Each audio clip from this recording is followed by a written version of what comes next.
नमस्कार ममता किचन रु आपण मानक स्वागत। आज मु ओलुओर तरकारी करी तो तापाई कौन सब नहीं आगे देखीदबा।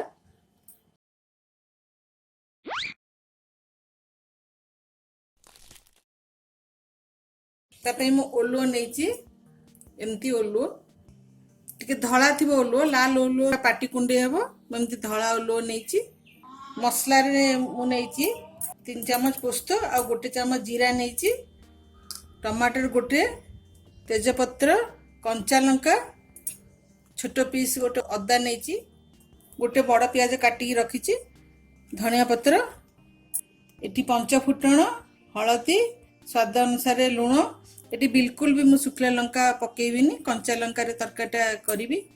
प्रथमे ओलुओटा को परिष्कार करदबा चुप्पा छोड़ीदबा।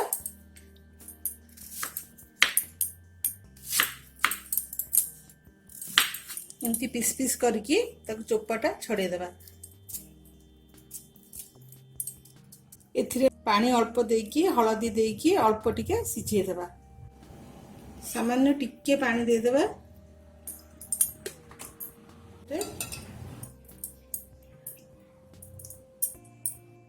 अल्प टिके हलदी देकी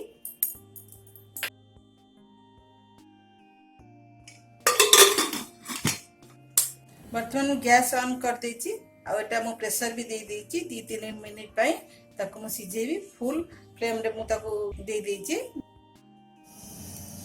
ताको मु बतरे देथिली जल्दी बाटी ही जीवो। 3 चम्मच पोस्त आ गोटे चम्मच जीरा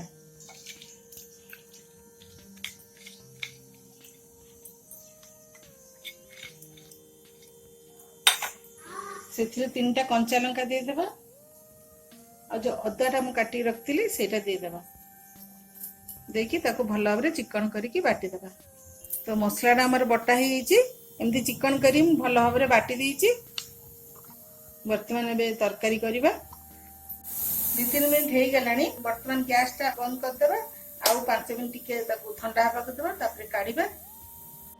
देखि देबा खोली की बाहर कर देबा। हमें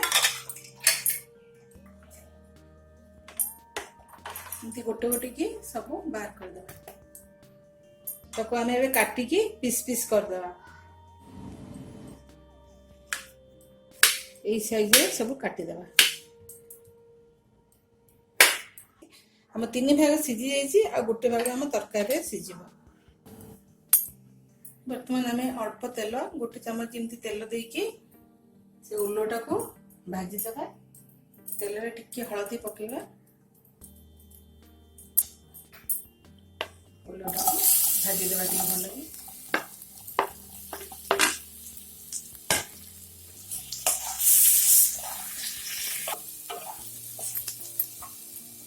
से लुण भी टे पकईदेवा।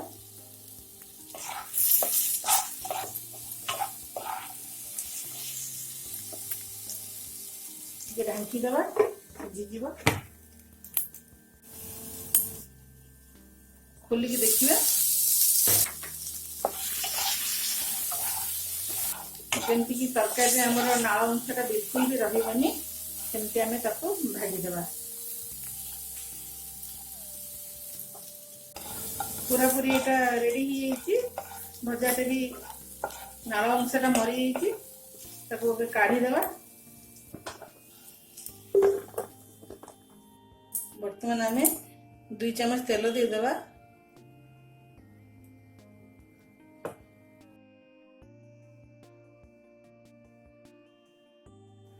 तेल गरम होला परे हमें पंच फुटण दे देबा। तेजपत्र मत दे देबा। कटा प्याज दे देबा।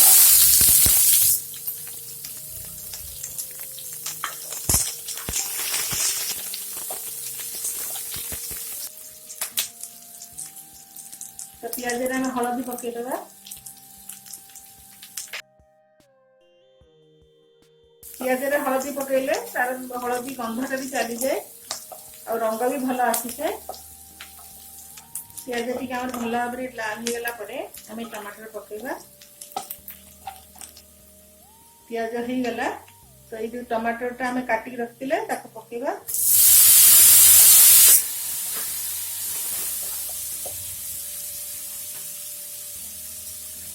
ସେଥିରେ ଲୁଣ ଦେଇଦେବା ସ୍ୱାଦ ଅନୁସାରେ। ଭଲ ଭାବରେ ଟମାଟରଟାକୁ ତେଲରେ ଜାରିଦେବା ଆଉ ଢାଙ୍କିଦେବା। ଏବେ ବର୍ତ୍ତମାନ ଢାଙ୍କୁଣୀ ଖୋଲିକି ଚଲେଇବା।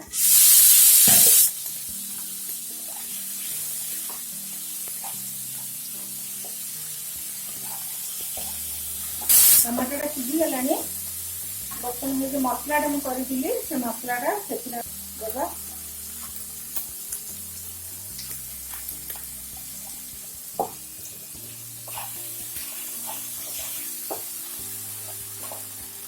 ତାପରେ ମସଲାଟା ଭଲ ଭାବରେ ମିଶି ସାରିଲା ପରେ ଟିକେ ଆମେ ଗ୍ୟାସ୍ ସିମ୍ କରିକି ଢାଙ୍କି ଦେବା।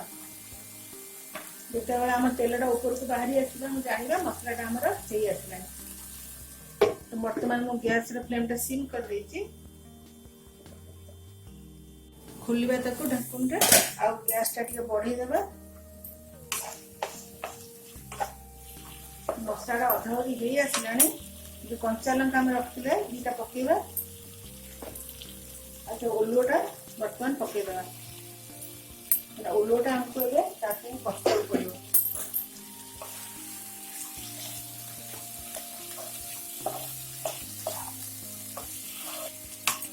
ମସଲା ପାଣିଟା ମୁଁ ରଖିଛି ସେଥିରେ ଅଳ୍ପ ଟିକେ ପାଣି ଦେଇଦେବା ଆଉ ଢାଙ୍କି ଦେବା। ସେ ପାଣିଟା ମରିଗଲା ପରେ ପୁଣି ଅଳ୍ପରେ ଆମେ ପାଣି ଦେବା।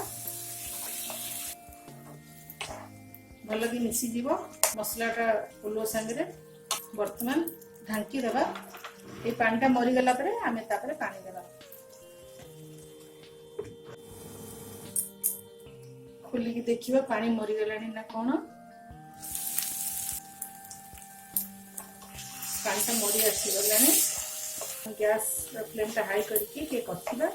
ତାପରେ ଆମକୁ ଯେତିକି ଦରକାର ଆମେ ସେତିକି ପାଣି ଦେବା। ପାଣିଟା ନିଜ ଇଚ୍ଛା ଅନୁସାରେ ଦେବେ। ଆପଣ ଯଦି ଟିକେ ବହଳିଆ ଖାଇବେ ବହଳିଆ ଦେବେ, ଯଦି ପାଣି ଟିକେ ଝୋଳ ଭଳିଆ ଖାଇବେ ତାହେଲେ ଝୋଳ ଭଳିଆ ଦେବେ।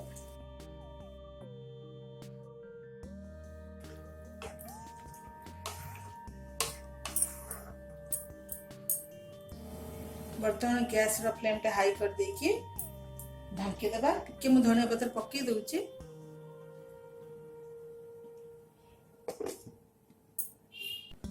ଖୋଲିକି ଦେଖିବା।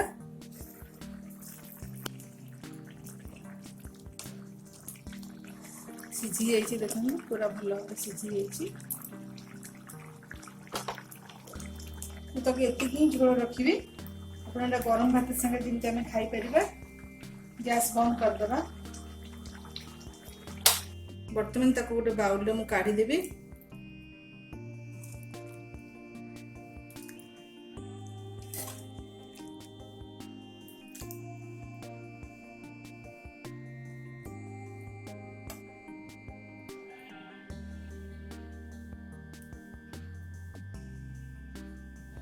ଓଲୁଅ ତରକାରୀ ରେଡି ହେଇଯାଇଛି। ଆଉ ଓଲୁଅଟା ଦେହ ପାଇଁ ବହୁତ ଉପକାରୀ। ଆମେ ତାକୁ ଯଦି ହପ୍ତାହରେ ଗୋଟେ ଥର ଖାଇବା ତାହେଲେ ଆମେ ତାର ଉପକାରଟା ଅନୁଭବ କରିପାରିବା। ତାହେଲେ ମୋର ଏଇ ରେସିପି ଆପଣଙ୍କୁ କେମିତି ଲାଗିଲା ଆପଣଙ୍କ ଅନୁଭବ ବି ମୋତେ ଜଣେଇବେ। ଆଉ ସବସ୍କ୍ରାଇବ୍ କରିବାକୁ ମୋଟେ ବି ଭୁଲିବେନି। ରହୁଛି, ଧନ୍ୟବାଦ।